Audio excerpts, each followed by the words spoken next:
Hello engineers, आप सभी का एक बार फिर से स्वागत है लाव टेक्निकल स्कूल में, जहाँ पे हम बातें करते हैं इलेक्ट्रिकल से रिलेटेड। आज हमारा एक टॉपिक है, वो रहेगा पावर जनरेशन से। जब हम बात करें इलेक्ट्रिसिटी की तो उसकी बात होनी चाहिए जनरेशन की, जनरेट कहाँ से हो रही है, तो उसके बारे में हम बात करेंगे। आज जो मेन फोकस रहेगी वो पॉइंट्स क्या क्या रहेंगे, वो रहेगा पावर जनरेशन कहाँ से होती है, कैसे कैसे होती है, कितने पावर जनरेशन के टाइप क्या क्या हैं, उसके बाद रिन्यूएबल पावर जनरेशन क्या है, उसके बाद नॉन रिन्यूएबल क्या होता है, उसके बारे में हम आज डिस्कस करेंगे। तो पहले बात करते हैं कि पावर जनरेशन की, पावर जनरेशन कहाँ से होती है, पावर जनरेट कहाँ से होती है। बाकी एक पावर की डेफिनेशन में हम सब पढ़ते हैं और देखते हैं क्या कहते हैं। पावर ना तो बनाई जा सकती, ना उसको ख़त्म किया जा सकता, बस वो क्या करते हैं, वो एक फॉर्म से दूसरी फॉर्म में कन्वर्ट कर सकते हैं। तो सेम रूल यहाँ पे भी लागू होता है, और यहाँ पे हम अलग अलग जरिए की पावर को कन्वर्ट कर देते हैं इलेक्ट्रिसिटी में, इलेक्ट्रिकल पावर में। ये अपना मेन यहाँ पे जनरेशन रहेगा भाई। A power generator generation station is specially designed to generate the electricity by the converting various energy source into electrical power. इसमें सेम वही बताया गया है। इसमें अलग अलग तरीके की जो एनर्जी को हम इस तरीके से डिजाइन करते हैं ताकि उसको हम इलेक्ट्रिसिटी, इलेक्ट्रिकल पावर में इसको हम कन्वर्ट कर सके। दो टाइप की जनरेशन है, जो दो टाइप से होता है। एक रिन्यूएबल जो सोर्स हैं उनसे, एक होता है नॉन रिन्यूएबल। रिन्यूएबल वो सोर्स हैं जिसको हम रिन्यू नहीं कर सकते। अब रिन्यू इन द सेंस वो हमारी फ्रीली हैं हमारे इन्वायरमेंट में, ताकि हम उनकी कोई लिमिटलेस हैं, वो उनको हम बार बार यूज कर सकते हैं।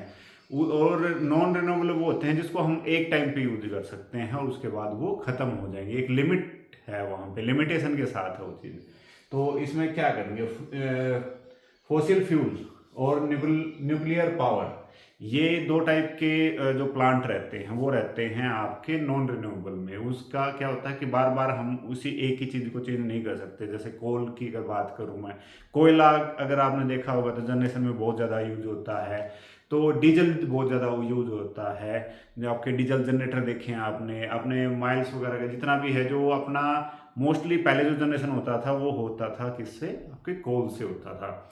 तो ये क्या है, रिन्यू नहीं हो सकती ये। और रिन्यू की क्या बात है, जो आपने फ्रीली अपने इन्वायरमेंट में है, उसकी अनलिमिटेड सोर्स है हमारे पास जो ख़त्म नहीं हो सकते। वो क्या है, सोलर पावर। सोलर पावर क्या होती है, जब आपके सूरज की किरणों से जो हमें पावर मिलती है उसको हम इलेक्ट्रिसिटी में कन्वर्ट कर देते हैं। वो आ गया आपका सोलर हो गया। विंड पावर है, विंड पावर आपने पवन चक्कियाँ देखी होंगी, जब हमने पढ़ते हैं तो उसमें आती थी पवन चक्कियाँ, तो वो होगी सोलर विंड पावर होगी। हाइड्रोथर्मल प्लांट हैं, उसके बाद टाइडल एनर्जी पावर हैं। तो इनके बारे में हम आज पढ़ेंगे। तो ये 6 टाइप के, अगर हम बात करें तो 6 टाइप के जो एनर्जी पावर स्टेशन की बात करें या फिर पावर प्लांट की बात करें, तो ये अपने 6-7 मेथड होते हैं। मेथड और भी हैं लेकिन हमने कैप्चर किए हैं सिर्फ 6 को, जो मोस्ट कॉमनली यूज करते हैं हम। तो फर्स्ट है न्यूक्लियर पावर। न्यूक्लियर पावर में क्या होता है, न्यूक्लियर का यूज होता है, न्यूक्लियर रिएक्शन का यूज होता है, जिससे हीट प्रोड्यूस होती है। आप देखेंगे एक रिएक्टर है जहाँ पे न्यूक्लियर पावर को न्यूक्लियर जो रिएक्शन है उसको किया जा रहा है, उसके साथ कनेक्टेड है आपका वाटर बॉयल है। यहाँ पे क्या होता है कि आपकी इस ट्यूब है, जो आपकी ट्यूब दिखाई दे रही है रेड में और येलो में इंडिकेट हो रही है, वो क्या कर रही है, गर्म है। उससे क्या होता है, पानी गर्म हो रहा है। पानी गर्म होके आपका जो स्टीम टरबाइन को घुमाता है और आपका कंडेंसर से होके दोबारा उस पानी को यूज कर लेते हैं। लेकिन आपके न्यूक्लियर है जो, वो नॉन रिन्यूएबल है, उसको हम दोबारा यूज नहीं कर सकते। एक बार उसकी पावर खत्म होगी तो वो खत्म हो जाती है, फिर हमें नेक्स्ट रिएक्शन करनी पड़ती है। तो इसलिए हम इसमें अब की बार जो टॉपिक्स हम में डीप में नहीं जाएंगे, हम सिर्फ उनका बेसिक थ्योरी क्या है। अब अदरवाइज क्या है, सोलर भी अपने आप में एक बहुत, सोलर प्लांट भी अलग अलग टाइप के होते हैं, तो बड़ा ही लेंथी चैप्टर हो जाएगा। तो हम सिर्फ उनका एक बेसिक सा सिद्धांत क्या है, बेसिक सिद्धांत में यही होता है कि सभी की टरबाइन कनेक्ट होती है, वो टरबाइन घुमाने का पर्सपेक्टिव होता है, वो किसी भी तरीके से अलग अलग तरीके से हम घुमाते हैं, और टरबाइन से के साथ कनेक्ट होता है अपना जनरेटर, और जनरेटर हमें पावर जनरेट करके देता है, उस पावर को हम यूज करते हैं। तो फर्स्ट हमने देखा कि न्यूक्लियर पावर है।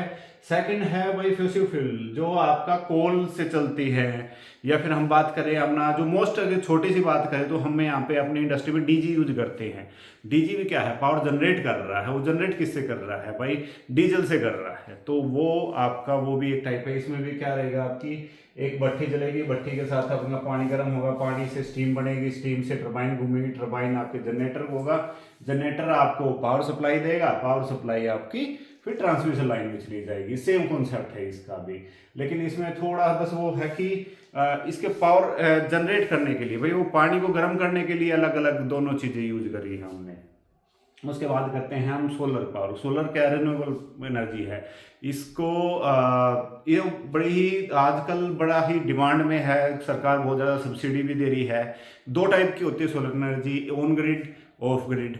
अभी जो प्लांट होते हैं वो ऑन ग्रिड में ज़्यादा रहते हैं। वो क्या होते हैं ऑन ग्रिड में, और ऑफ ग्रिड का क्या मतलब होता है, ये भी एक थोड़ा नेक्स्ट चैप्टर है, काफ़ी ब्रॉड है ये चैप्टर, इस पर भी हम आगे बात कर सकते हैं। इसमें क्या रहेगा, एक कन्वर्टर लगा होगा जो डीसी, क्योंकि आपकी जो प्लेट्स हैं, जो सोलर एनर्जी होगी वो यहाँ से प्लेट जनरेट करेंगी डीसी, लेकिन हमें चाहिएगा एसी, तो उसमें कन्वर्टर लगा होगा। कन्वर्टर आपका सीधा अल्टरनेटर से इसको हम एसी, डीसी को एसी में कन्वर्ट कर देंगे, एसी को कन्वर्ट करके सीधे ट्रांसमिशन लाइन से हम अपने जहाँ पे भी यूज करनी होगी उसके वहाँ पे भेज देते हैं।